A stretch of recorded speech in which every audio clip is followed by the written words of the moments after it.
Hello everybody, and thanks for joining me today. That little demo I just showed you is what we're going to be recreating.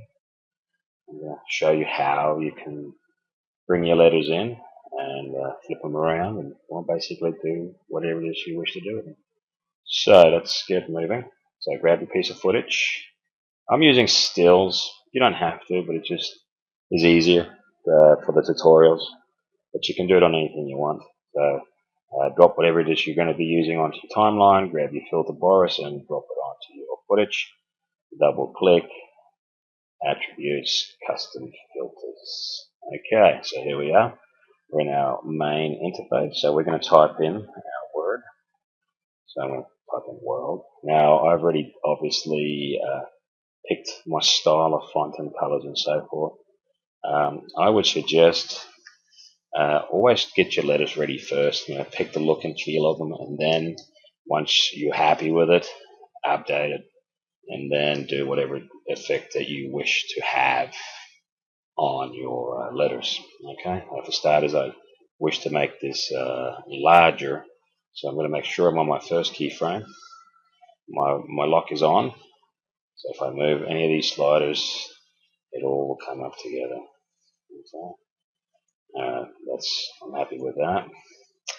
And then I'm going to hold it because I don't want to change it as it's traveling along. Because if I didn't change this keyframe, so what would happen is as I'm moving along, it would go back to the original size, which we saw at the start. Okay, so let's get moving. We're going to go to basically work with our filters over here. So we've got the word world, which is on our screen and then typed in our text here. We're going to open it up so we can reveal more panels. Panels. Oh boy, it's early and I sound drunk already. And then I'm going to go to the bottom panel where it says face, and we're just going to click on it once. And you'll notice that the control panel, which is above here, has changed. So we've now got a host of new tabs and controls that we can do with this letter. Okay. So what are we going to do? Well, we're going to do type on. Select your type on tab, because type on basically means how your letters will appear as they come into view. And you can do letters, words, or lines, and you can do also a different order: forward, reverse, and random. We're just going to stay with forward. Okay. This is your reveal time. So if you jack it right up, you will then constantly see your letters, even no matter what they're doing. If you bring it down, depending on what effect you are, they'll come into view and then they'll disappear again. Okay. Overshoot. This is very popular. A lot of people use the overshoot effect, where the letters will come in, go over the baseline, and then line up. Now your baseline is basically the bottom here.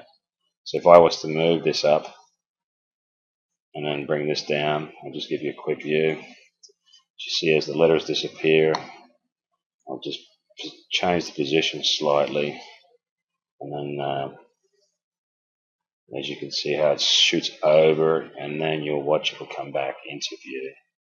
And there it is. That's the effect that overshoot will have. So if I bring the overshoot down a bit, it won't be so dramatic. I've got two, see? So that's what the overshoot does. It just overshoots the baseline, okay? And let's call it, that's what you want. So we're going to just leave it actually just slightly above where it was. So just shoot slightly above, okay? All right, so your type text sign is all the way down, and your reveal time is all the way up. Now we want it to flip around, so we're going to work with the skew X and Y over here. So I'm going to bring this skew to about 140, minus 140. And I'm going to bring this one just up a bit to say 50. That should do it. Now I can preview it as well, but just moving the slider along, and that kind of gives me an idea of what the letters will do and how they're going to be affected. I can also use this slider here to see how they are going to be placed. Okay, so I always try and leave it down because that's basically your final result anyway. So I more or less use here. Now whenever I work with letters flipping around and so forth, I never work it on the first keyframe. I actually drag it on the timeline to where the words are coming on, because now I can see the words. So if I then play with the settings, I know exactly how they're going to look. And that's what I want. So I'm going to just maybe just do the other way and then see what that looks. See, now they're really coming in and flipping around.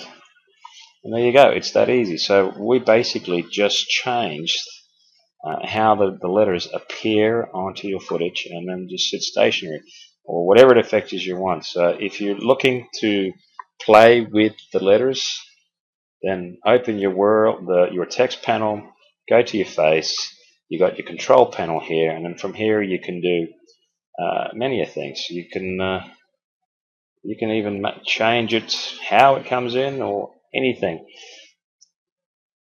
That's coming from the bottom. And there you go, my friends. Is that easy? If I was you, just play around with this. You're not going to damage anything. If you've done something wrong, you don't like it, don't apply it. Just cancel it. But I like it, so I'm going to press apply and then play it. And there you go, my friends. And as always, thanks for watching.